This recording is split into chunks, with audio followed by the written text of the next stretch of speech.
اور یاد رکھو ماں کا حق 3 گنا زیادہ ہے اخلاق میں، لیکن اطاعت میں شریعت نے باپ کو مقدم کیا ہے. ابا الگ حکم دے رہے ہیں، اماں الگ حکم، تو شریعت کیا کہتی ہے؟ کس کو فالو کرو؟ ایسے موقع پہ ابا کو، کیونکہ گھر کا سربراہ کون ہے؟ ابا. کیا خیال ہے؟ سربراہ کون ہے؟ ابا. کیونکہ اماں کو اجازت نہیں ہے کہ آپ کو باپ کی مرضی کے خلاف چلائے، کیونکہ وہ بھی باپ کے کیا ہے؟ تابع. اخلاق میں ماں کا حق 3 گنا زیادہ. نرم لہجے میں بات کرو نا، جتنے ابا سے جب بات کرتے ہوئے جتنا میٹھا لہجہ ہے، اس میں 3 چمچ چینی کے اور ڈال کے پھر اس مٹھاس کے ساتھ کس سے بات کرو؟ اماں کے ساتھ. سمجھ میں آ رہی ہے بات؟ اخلاق اعلیٰ درجے کے بہت زیادہ. کس سے؟ کیونکہ ابا سے اگر تھوڑی بہت ٹیڑھا میڑھا بھی ہو گیا نا، وہ برداشت کر لے گا، کیونکہ ابا ہے، وہ 2 لگا بھی دے گا. ماں بیچاری عورت ہے، وہ کیا، وہ کمزور دل کی ہے، وہ پھر سسکیاں لیتی رہتی ہے. تو میں وہ قصہ سنا رہا تھا، میرے پاس آیا نا، وہ مجھے یاد آیا جو اصل بات بتا رہا تھا، کہ اپنے والدین کے سامنے اولاد کو کمرے میں لے جا کے پیار کرو. ابا اماں کے سامنے، میں اپنے بڑے بھائیوں کے سامنے بھی اپنے بچوں کو زیادہ لفٹ نہیں کراتا، حالانکہ وہ ان کو کوئی اس سے غرض نہیں ہے، لیکن ان کو یہ احساس ہوگا کہ ہم بڑے ہیں اور یہ کیا کر رہے ہیں؟ چھوٹوں کو ترجیح دے رہا ہے. حالانکہ وہ ان چیزوں کو نوٹ نہیں کرتے، لیکن میں اس کا اہتمام کرتا ہوں. میرا بڑے بھائی جب آئے تو اپنے بچوں کو زیادہ فری نہیں کراتا. سمجھ رہے ہیں؟ یہ کرنی پڑتی ہے احتیاط. اسی طرح میرے بھائی جو نئی نئی جن کی ہوئی بھی ہو، نسخے نہیں مانگا کرو. یہ مشورہ لیا کرو کہ کوئی ایسا عمل بتائیں کہ والدہ کے دل میں میرے خلاف نفرت کے جذبات پیدا نہ ہو، والدہ کو یہ احساس نہ ہو کہ شادی کے بعد بیٹا بدل گیا ہے.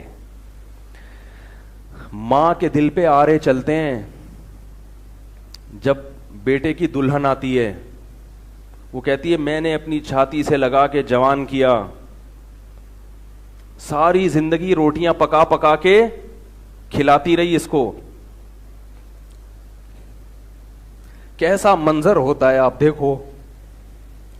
گھر میں کوئی ماسی رکھو نا، کوئی ملازم رکھو، 3 دن کھانا پکائے گا، پیسے مانگنے آ جائے گا. نگرانی کرنی پڑتی ہے، تمیز سے کام کر رہا ہے کہ نہیں کر رہا. کیسی جب روٹیاں پکانا شروع کی اس نے، بچپن سے کھلاتے کھلاتے بڈھی ہو گئی.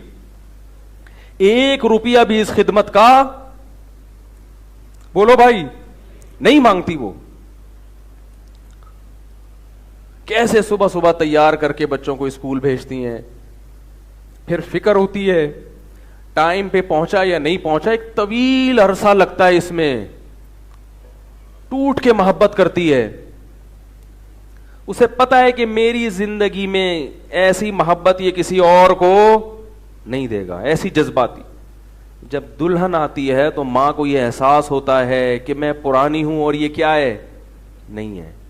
اس وقت اولاد کی ذمہ داری ہے کوئی ایسا عمل ماں کے سامنے نہ کریں جس سے ماں کو یہ احساس ہو کہ یہ بیٹا شادی کے بعد بولو بھائی بدل گیا ہے.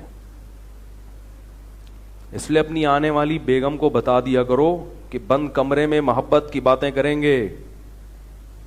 بند کمرے میں کہوں گا تمہارے لیے چاند، اب وہ تو یہ کرے گا ہی نہیں، وہ تو ایزی لوڈ شادی سے پہلے ہوتا ہے، اب تو ویسے ہی بدل جاتا ہے بندہ.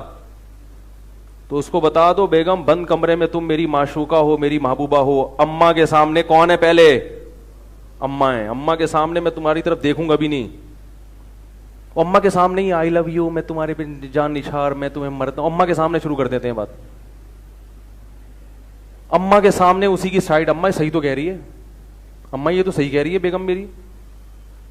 وہ بیچاری ایسے جیسے تیل کی کڑھائی پہ کوئی جل رہا ہو، ایسے جذبات ہوتے ہیں اس کے. تو اسی طرح باپ کو بھی، باپ میں اتنے جذبات نہیں ہوتے، وہ برداشت کر جاتا ہے. تو باپ کو بھی اور ماں کو بھی ہے. میں یہ نہیں کہہ رہا بیوی کے حقوق ادا مت کرو، یہ نہیں کہہ رہا، حقوق تو پورے دو اس کے، لیکن سیاست سے بھی کام لینا چاہیے، کوئی ٹیکنیکل طریقے سے بھی کام لینا چاہیے. محبت کا یہ کون سا طریقہ ہے کہ آپ ہر تھوڑے دن کے بعد جا رہے ہیں، برگر لے کر آ رہے ہیں، بیگم کے کمرے میں گھس رہا ہے، روزانہ اماں دیکھ رہی ہے. پہلے تو کبھی گھر میں برگر پیزا نہیں آیا، برگر نہیں آیا، فروٹ نہیں آئے، روزانہ آفس سے آتے ہوئے 2 کلو سیب کی بوری لے کے چوہوں کی طرح چھپا کے ہے بھائی کنی کترا کے نکل رہے گھس رہا ہے. تھوڑا دل بڑا کر لو, سیب لا رہے ہو 2 کلو اماں کے لیے, 1 کلو ابے بول لو نا بیگم کے لیے. آپ بولو اتنے پیسے کے درختوں پہ لگیں گے, مشورے دے رہے ہو. تھوڑے لے آؤ جتنے پیسے اللہ نے دیے. اول تو اللہ نے سب کو رزق دیا ہے, فراوانی دی ہے. تھوڑا سا ماں کو یہ احساس دلا دو کہ اماں میں تم کو بھولا نہیں ہوں, میں بھولا نہیں ہوں, یہ احساس دلا دو باپ کو بھی ماں کو بھی. تو اللہ نے والدین کو ایسا جگر دیا ہے کہ وہ خود آپ سے کہیں گے کہ بیٹا تھوڑا بیگم کو بھی ٹائم دے دیا کرو. ان کو یہ احساس دلاؤ کہ ہم بدلے نہیں ہیں, ہمارے دل میں جتنی محبت آپ کی پہلے تھی وہ محبت اب بڑھ گئی ہے, کم نہیں ہوئی ہے. یہ احساس دلانا پڑتا ہے. آج کل ایک صاحب نے کہا میری شادی ہوئی, میں فروٹ لے کے جاتا ہوں, میری اماں کو تکلیف ہوتی ہے. اماں کو تکلیف ہو رہی, میں اپنی بیوی کو کھلا رہا ہوں. میں نے کہا اماں کو اس سے تکلیف نہیں ہو رہی, تو اپنی بیوی کو کھلا رہا ہے. اماں کو تکلیف ہو رہی ہے کہ مجھے تو کبھی نہیں کھلایا, بیگم آئی ہے تو اب خربوزے بھی آ رہے ہیں اور تربوز بھی آ رہے ہیں. سمجھ میں نہیں آ رہی بات. اور میں نے کہا الگ لے جا کے کمرے میں بیگم کے ساتھ کھاؤ ہی نہیں,